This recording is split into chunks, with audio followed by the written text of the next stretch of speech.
quand j'écoute les journalistes ou les commentateurs de la vie politique expliquer les choses, essayer d'expliquer les choses qui se passent, c'est assez pathétique de cette manière.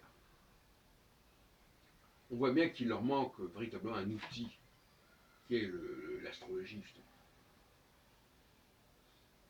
Alors, par exemple, une situation donnée, comme par exemple la situation des Gilets jaunes aujourd'hui, bon, est-ce qu'ils savent la resituer dans le temps?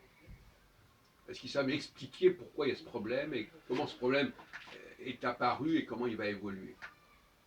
Ils vont retomber dans des explications historico-politico-sociologiques qui sont assez commodes et qui finalement ne veulent pas dire grand-chose. Parce qu'il y a une sorte de...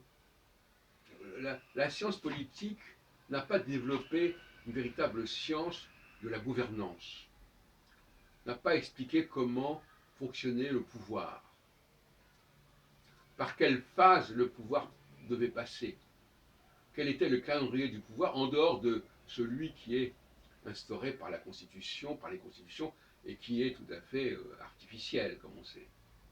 Même s'il peut avoir des effets, comme une prophétie autorégulatrice, le pouvoir, quand on y fixe des lois, ces lois ont un minimum de prégnance et d'influence et d'impact, mais jusqu'à un certain point. Et donc, on nous explique que, voilà, au lieu de dire tout simplement que les gouvernants passent actuellement par une phase, on dit 100, où ils ne sont pas très convaincants. Ils ne sont pas très convaincants, alors on va dire, ah pourquoi ils ne sont pas convaincants?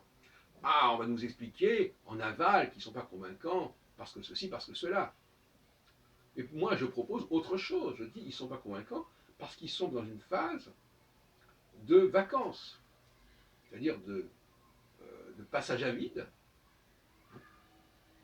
Et dans ces périodes-là, ben, c'est comme ça. Et il n'y a rien à dire.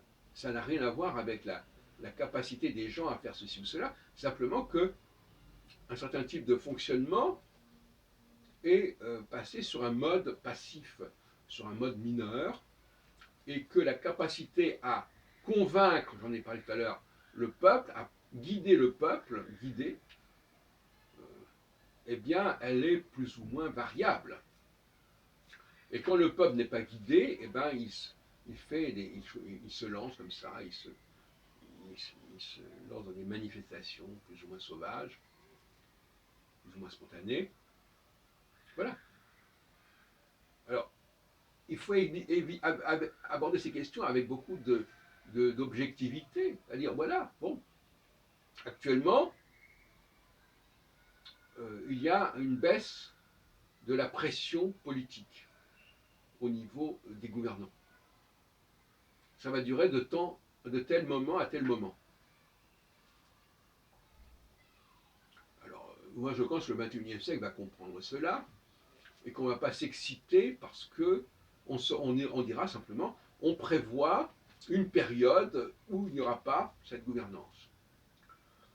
Et il faudra prendre des mesures en conséquence pour limiter les dégâts. Voilà.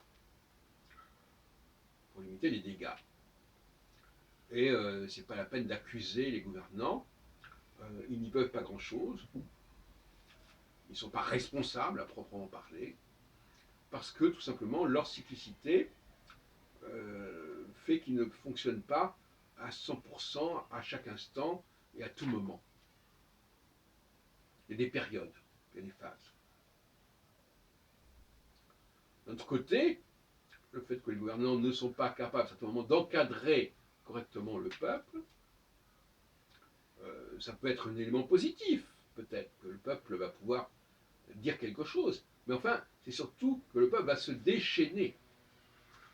Et moi qui suis un historien du prophétisme, je ne peux pas m'empêcher de penser qu'il y a des périodes où on dit que le Satan est déchaîné. Pendant 1000 ans, par exemple, bon, ce sont des chiffres complètement fantaisistes, mais peu importe. Il y a des moments où le peuple se déchaîne, il sort de ses chaînes et il est comme un cheval qui s'emballe. Voilà. Le cavalier n'est plus capable de contrôler le cheval, de monter le cheval efficacement. Il y a une perte. Alors, il en est responsable quelque part, mais en même temps, c'est dans l'ordre des choses, c'est dans l'ordre de la nature, ce que j'appelais tout à l'heure l'ordre de l'environnement. L'environnement, il évolue. Hein, on ne peut pas demander en plein été des choses qu'on peut demander en plein hiver et inversement. On ne peut pas demander en plein jour des choses qu'on peut demander en pleine nuit et inversement. Donc il y a des sortes de banalités, d'évidence de ce genre, au niveau cyclique, que personne n'en mettrait en question. On ne peut pas demander à quelqu'un qui dort les mêmes performances que quelqu'un qui ne dort pas. Bon, je veux dire, c'est complètement absurde. Eh bien, là aussi, il y a quelque chose de cet ordre-là. Il y a quelque part le pouvoir politique, dans tous les sens du terme, le pouvoir de guidance, passe par des périodes d'endormissement, de sommeil, et à d'autres périodes, au contraire, il est extrêmement dans l'éveil et dans la vigilance. Voilà. Je crois qu'il va falloir faire entrer ce genre de choses, parce qu'autrement on entend des banalités sur il s'est passé ceci, il s'est passé cela, à cause de ceci, à cause de cela, qui finalement tournent au gag en quelque sorte. Hein, les explications, aujourd'hui il y a une crise des explications. Voilà. Les explications qui sont données par les uns et par les autres, c'est des explications bateaux, parce que quand les choses arrivent, si on peut dire, quand on dit, voilà, il s'est passé quelque chose, après, il n'y a plus besoin de démontrer que ça va arriver, puisque c'est arrivé. Donc, on peut donner toutes les explications possibles, imaginables. De toute façon, c'est libre, hein, c'est à volonté. Bon. Alors, il y a ceux qui commentent après coup, et qui peuvent se contenter d'arguments fallacieux, spécieux, et puis d'autres qui prévoient. Et là, c'est toute une autre affaire, la prévision.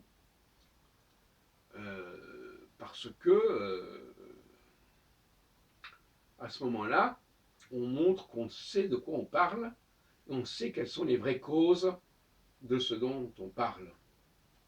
Et qu'on ne cherche pas des causes a posteriori qui sont à la limite du gag.